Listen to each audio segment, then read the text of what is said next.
ಮಂಡ್ಯ ಜಿಲ್ಲೆಯ ಕೊತ್ತತ್ತಿ ಗ್ರಾಮದಲ್ಲಿ ಭತ್ತ ನಾಟಿ ಮಾಡುವ ಕಾರ್ಯಕ್ಕೆ ರಾಜ್ಯ ಬಿಜೆಪಿ ಅಧ್ಯಕ್ಷ ಬಿವೈ ವಿಜಯೇಂದ್ರ ಇಂದು ಚಾಲನೆ ನೀಡಿದರು.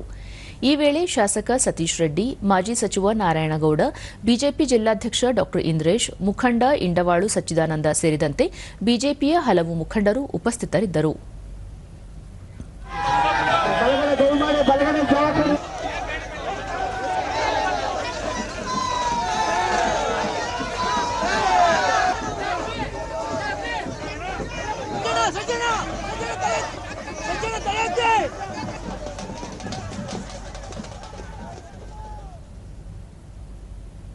ಬಳಿಕ ಬಿವೈ ವಿಜಯೇಂದ್ರ, ರಾಜ್ಯದಲ್ಲಿ ಕಾಂಗ್ರೆಸ್ ನೇತೃತ್ವದ ಸರ್ಕಾರ ಅಧಿಕಾರಕ್ಕೆ ಬಂದ ನಂತರ ಕೃಷಿಕರು ಮತ್ತು ರೈತ ಸಮುದಾಯವನ್ನು ಕಡೆಗಣಿಸಿದೆ. ರೈತರ ಸಂಕಷ್ಟಗಳಿಗೆ ಸ್ಪಂದಿಸುವ ಅಗತ್ಯವಿದೆ. ಈ ಹಿನ್ನೆಲೆಯಲ್ಲಿ ಮುಂಬರುವ ಬಜೆಟ್ ರೈತಪರ ಬಜೆಟ್ ಆಗಿರಲಿ. ಈ ನಿಟ್ಟಿನಲ್ಲಿ ಮುಖ್ಯಮಂತ್ರಿ ಸಿದ್ದರಾಮಯ್ಯ ಅಗತ್ಯ ಕ್ರಮ ಕೈಗೊಳ್ಳಬೇಕು ಎಂದು ಹೇಳಿದರು. ಪಿಎಂ ಕಿಸಾನ್ ಯೋಜನೆಯಡಿ ರಾಜ್ಯದಲ್ಲಿ ರೈತರಿಗೆ ನೀಡುತ್ತಿದ್ದ 4,000 ರೂಪಾಯಿಯನ್ನು ರಾಜ್ಯ ಸರ್ಕಾರ ನಿಲ್ಲಿಸಿದೆ. ಇದು ಸರಿಯಲ್ಲ. ಬಿಎಸ್ ಯಡಿಯೂರಪ್ಪ ಅವರು ಮುಖ್ಯಮಂತ್ರಿಯಾಗಿದ್ದಾಗ ಅವಧಿಯಲ್ಲಿ ರೈತ ಕಲ್ಯಾಣಕ್ಕಾಗಿ 10 ಹಲವು ಕಾರ್ಯಕ್ರಮಗಳನ್ನು ಜಾರಿ ಮಾಡಿದ್ದರು.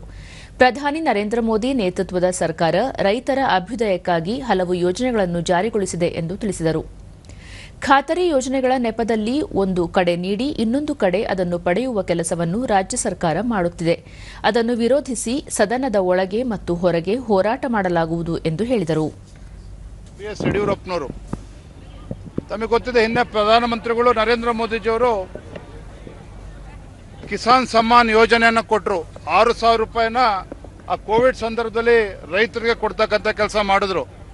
ಏನು ಮುಖ್ಯಮಂತ್ರಿಗಳು ಸಿದ್ದರಾಮಯ್ಯನವರು ತಮ್ಮ 16ನೇ ಬಜೆಟ್ ಅನ್ನ ಮಂಡನೆ ಮಾಡ್ತಾ ಇದ್ದಾರೆ. ರೈತರ ಪರವಾಗಿರ್ತಕ್ಕಂಥ ಒಂದು ಉತ್ತಮ ಬಜೆಟ್ ಅನ್ನ ಸನ್ಮಾನ್ಯ ಸಿದ್ದರಾಮಯ್ಯನವರು ಮಂಡನೆ ಮಾಡಲಿ. ಏನು ಅಧಿವೇಶನ ನಿನ್ನೆಯಿಂದ ಪ್ರಾರಂಭ ಆಗಿದೆ, ಈ ಅಧಿವೇಶನದಲ್ಲಿ ಭಾರತೀಯ ಜನತಾ ಪಾರ್ಟಿ ಈ ಒಂದು ಆಡಳಿತ ಪಕ್ಷವನ್ನ ಕಿವಿ ಹಿಂಡ್ತಕ್ಕಂಥ ಕೆಲಸ ನಾವು ಮಾಡ್ತೇವೆ.